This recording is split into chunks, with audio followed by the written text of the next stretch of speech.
Am înțeles că ai fost la emisiunea Iulianei Tudor de la TVR odată în viață. Da, odată în viață, adică orice om e... A doua oară nu te mai cheamă la emisiunea aia, nu? Da, nu știu ce să zic, că... Na. Da. Și ai cântat muzică populară? Da. Păi și ce ai cântat? Am cântat Doamne, fă-i să bată pe români. Nu știu aș piesa mai asta. putea să denumesc piesa Doamne, ocolește-i pe români. Doamne, ocolește pe români. Nu știu cântecul ăsta, dacă poți să... Hai, cântă-ni-l și nouă, că...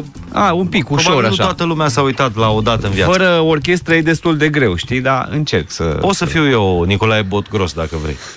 Pițurcă, nu uita de noi să prindem măcar locul 2. Doamne, fă-i să bată pe români.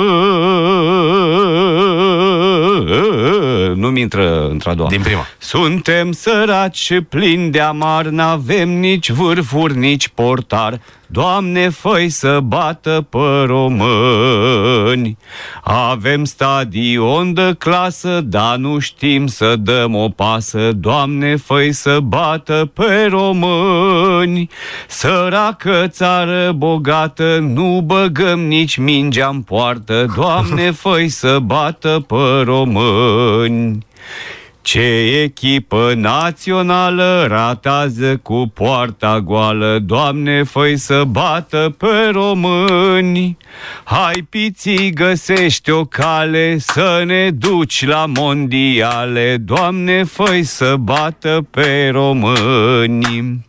Ne-am săturat de egaluri și de tine dând cu zaruri. Doamne, fă-i să bată pe români. Când e vorba de belele și întâlnit echipe grele, Doamne, ocolește-i pe români. Bravo, bravo! Mulțumesc frumos!